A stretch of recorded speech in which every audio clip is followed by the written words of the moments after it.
It's the age-old question when it comes to the Man of Steel. Why were those other two people that excited to see a bird or a plane? No, wait. The other question. Are there Avengers that could beat Superman? From the humble beginnings of faster than a speeding bullet, more powerful than a locomotive, and the ability to leap buildings in a single bound, Superman has become the poster boy for power creep. Krypton's most famous refugee has gone from leaping an eighth of a mile to flying around the world fast enough to turn back time. Does the premier team at the House of Ideas have anything that can stop the golden boy of the distinguished competition? Who's ready for a classic Who Would Win? In 1986, Frank Miller broke up a long friendship. Imagining an aging Bruce Wayne in a world that had only become worse and had put him at odds with the Superman who hadn't aged as much, the throwdown between bats and soups became the template for the Who Would Win discussion. The one big qualifier is that all these scenarios involve in some way Superman holding back for the most part. The other is that with sufficient planning, anything is possible. If there's anyone on the Avengers that likes to prepare, it's Tony Stark. In fact, Tony Stark has a plan for the Avengers' own unstoppable punching machine, the Hulk. While Bruce Wayne has no shortage of engineering know-how and people like Lucius Fox to fill in the gaps, there's still no Tony Stark. While Wayne power-armored up for his showdown with Big Blue, power armor is just where Stark starts. Stark isn't stopping at a kryptonite spear. He's going to find a way to work that into his repulsors. The Marvel Universe is not the first go-around for reality in that world. Before the universe that gave us the Avengers, there were at least 6 other goes at the whole universe thing. We know that in part thanks to some of the massively powerful beings that survived the collapse of the last one and the birth of the new one, folks like Galactus. It's entirely likely that when this universe turns out the lights and hands over the keys to the next universe, one of those beings to make the transition will be the ever-loving Hulk. That's because nothing can ever seem to kill the Hulk, only temporarily inconvenience him.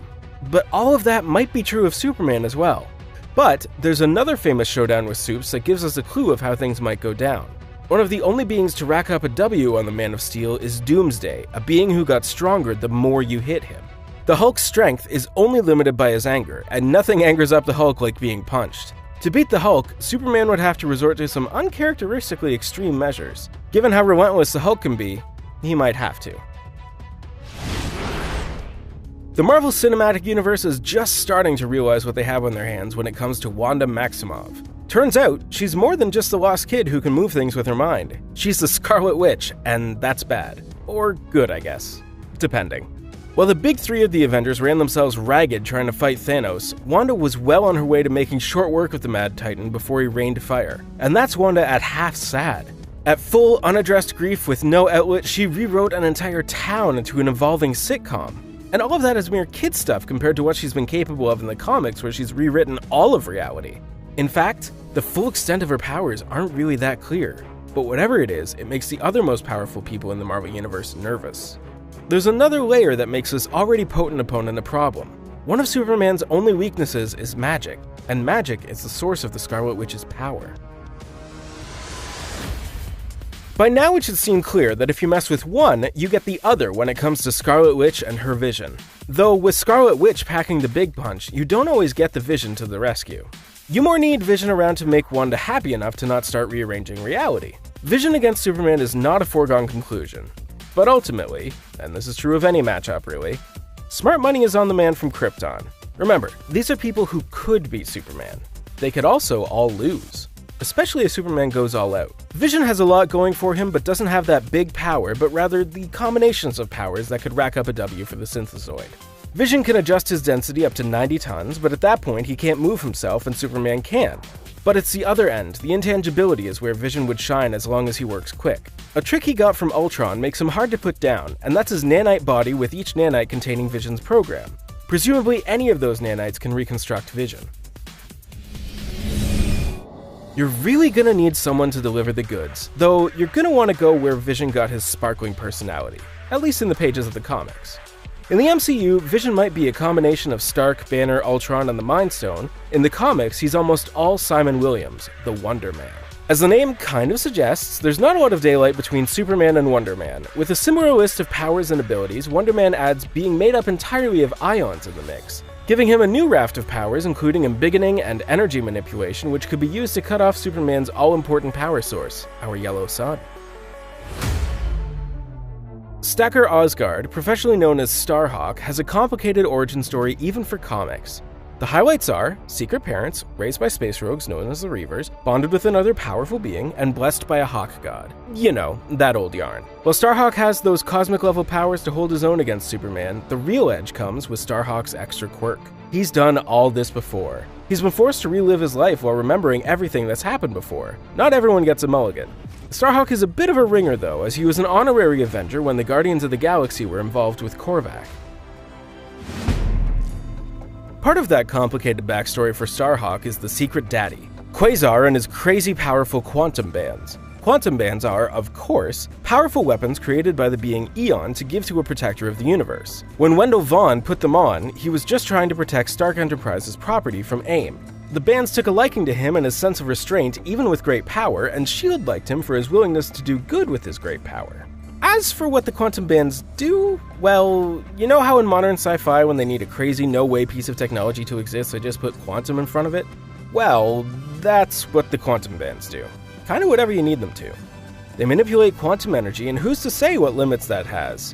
He can create shields or objects, teleport himself, manipulate and radiate all kinds of technology. With the magic sci-fi word quantum, he's considered a galactic-level threat by those who might end up on his bad side. There's a lot of talk in the world of DC Comics over whether or not a being like Superman is, for all intents and purposes, a god. And what can our lives ultimately mean to someone like him? Well, over at the House of Ideas, there is a god walking around, and he's taken a particular liking to the people of Midgard. Thor's ability to stand toe-to-toe with Marvel's unstoppable punching machine certainly earns him a position on the list of people who, under the right circumstances, might rack up a win against the Man of Steel. But Thor has another edge that he shares with his Scarlet-themed teammate. Thor is a magical being, including his lightning powers. He might not be the king of hammers, but that hammer would make all the difference. Moondragon comes from some familiar names, but not familiar stories if your Marvel only comes in movie form. Heather Douglas is the daughter of a man who was named Arthur Douglas, but whose animated corpse became known as Drax the Destroyer. Arthur became a corpse when Thanos killed him to cover up his being on Earth when he shouldn't be. Heather was taken by Thanos' dad. Imagine Thanos' dad. Well, you don't have to. He's Mentor, Thanos' dad. Mentor left the young Heather with monks on Titan who unlocked her psychic potential. Like, all of it. It made her a more powerful telepath than Charles Xavier. Superman has a super brain. No average psionic power is gonna do it. You'll need someone who mind-locked an entire planet to get them to stop it with all that war, and even overpowered Thanos' mind. If that doesn't work, she can occasionally change into a giant space dragon. Good to have a backup. If Superman is the concentrated energy of our yellow suns, then if you're going to beat that, you might as well bring the power of a million exploding suns. Robert Reynolds got his immense powers in the good old-fashioned Marvel way, messing around with Project Rebirth super soldier stuff when he shouldn't have. Instead of making a super athlete with $1 million smile, they made a bona fide Man of Tomorrow style superhero with $1 million smile. Sentry has some very familiar powers, including the apparent ability to move faster than light, despite physics' intense protestation that shouldn't be a thing. On top of his Superman-esque power, he's also borrowed power from other mind-bendingly powerful beings like Molecule Man. The catch, though, is that his Darkseid has his own name, Void, and the same power set. And the only way to stop him is to convince everyone, including Robert Reynolds, that there never was a Sentry. So if he could beat Superman, we'd never remember. What's true of anyone from the Avengers or DC who wants to score a win on Superman is that they'll generally have to prep and maybe even get a little help. Well, what better help than the Unipower, the manifestation of the Guardian of Eternity? The Unipower shows up when it's most needed, or feels needed, or just kinda wants to. No one's really been able to sort out its selection process. When it does, it boosts any powers you bring to the table and then brings the Unipower as well. This includes the ability to change energy, like from a yellow sun to maybe a red one, and to transmute objects, meaning that getting kryptonite is not something difficult for whoever has the Captain Universe suit. Of course, if you're using your Unipowers for personal gain or to be a jerk, you lose them, so Superman has to be the aggressor. What better way to introduce a character named after an angry, small, clawed mammal that just runs at the closest thing and tries to rip it to pieces than to have Wolverine try and kill the Hulk in his first outing? Wolverine went on to be a legendary, unstoppable rage machine all on his own. By themselves, the Hulk and Wolverine are a force to be reckoned with. So what happens when you get some Wolverine chocolate in your Hulk peanut butter? H-Alpha. All the strength of the Hulk, all the adamantium, claws, and general attitude for being the best at doing things that aren't nice. If adamantium claws are enough to puncture Superman, having Hulk strength behind them is just how it's going to happen.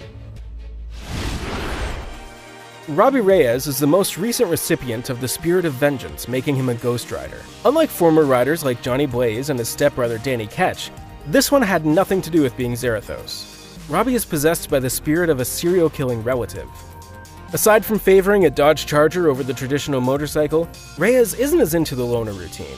When he Ghost Rode to Celestial's former body, he earned himself membership to the Avengers. For Ghost Rider to rack up a win on Superman, it would all depend on Superman's feelings of guilt. Ghost Rider being essentially magic will give him the edge, but a Superman at peace with his place in the universe will shrug off Ghost Rider's finishing move, the penance stare. Adam Brashear has the kind of background that's comic book gold. He was a football all-star while earning his PhD in theoretical physics. Not the only one in the Marvel Universe who was a collegiate football star while getting a very difficult science degree. Looking at you, Sasquatch from Alpha Flight. Brashear's talents brought him into contact with, no, not Project Rebirth or Sentry, this time Perseus, hoping to harness the power of antimatter. And harness it, Brashear did, turning him into the Blue Marvel. He has the requisite strength, like moon-splitting one-punch to the Hulk strength, and invulnerability, but that extra level of antimatter manipulation is what would help the Blue Marvel close the deal. Part of the one-shot alternate team of Mighty Avengers that had Blue Marvel on it was someone you really wouldn't expect. Way back when the Ancient One was a young one, the Ancient One had a schoolmate in Kalu. While Yao, the person who would become the Ancient One, stuck to the curriculum, Kalu did some studying prompted by a vampire into the Darkhold, the tomb of dark magic in the Marvel Universe. His attempt to do good things in bad ways ended up hurting the people of Kamartaj. A few hundred years later, bygones were bygones when an Avengers team was needed to investigate the murder of a werebat. Naturally. Kalu's centuries-long mastery of the one thing Superman isn't vulnerable to gives him the edge. Stop me if you've heard this one. A dying planet of noble beings sends its last son to Earth, who is raised by an honorable Midwestern family. They instill a moral sense to do the right thing, which is good because the child has a raft of amazing superpowers like seemingly endless strength, speed, and invulnerability. This being of unbelievable power takes on a moniker of a hero and protects the world, eventually joining a like-minded group of people. Nope, not Superman. The direct Superman analog in Marvel's Squadron Supreme, Hyperion. Fight Superman with allegorical Superman, I always say. Like Blue Marvel, there's no real way of measuring how strong Hyperion is, and just lists some of the ridiculous things he's been able to do, like carry Atlantis or keep 2 planets from touching. Hyperion joined the Avengers when he was ripped from his reality to 616 by agents of AIM who are full of bad ideas. Hyperion might be so Superman that the two figures could end up fighting each other in deadlock for eternity. It's easy to decide that if Superman is susceptible to magic, that anyone who uses magic can take Superman. But that just wouldn't be very Superman of him. So the magic users on the list have to be exceptional. And there doesn't come much more exceptional than the Sorcerer Supreme, Doctor Strange. Like Batman and Iron Man, Strange likes to prepare for the worst just in case and isn't afraid to act on that. Superman would provide that kind of potential threat, and Doctor Strange would probably already have the spells needed on the ready should Supes ever break bad. And let's be honest, he does that disturbingly often. Like, Lex Luthor kind of has a point in that regard. There are more than a few deep-cut characters here that might have you thinking, who is that, and when are they an Avenger exactly? One of those kind of obscure heroes is about to get the superstar treatment when Gemma Chan plays Cersei in the upcoming Eternals movie. Whether it's a Marvel superhero or Monarch from Game of Thrones, a Cersei is not someone to mess with. She's got the requisite Superman power set of super strength, speed, flight, you know, all the fun stuff. She also has powerful psychic abilities like the ability to create illusions. Cersei also has transmutation powers, which of course means kryptonite on demand. The Ancient One used that considerable lifespan to seek out a worthy successor. And it just so happened that Anthony Druid was looking for a worthy teacher in the hopes of unlocking the power of the Druids, who had annoyingly enough not written anything down. The Ancient One was able to set Druid on a path for magic, but just wasn't into all the Celtic stuff that Druid was into and continued the search for a replacement, resulting in Doctor Strange. Druid was able to master Celtic magic to a degree, and he might be able to get the drop on Superman, magic style. If Scarlet Witch making sure Thanos knew who she was led to Thanos raining fire, Captain Marvel arriving fashionably late to the final party was enough to make those guns shoot upwards instead.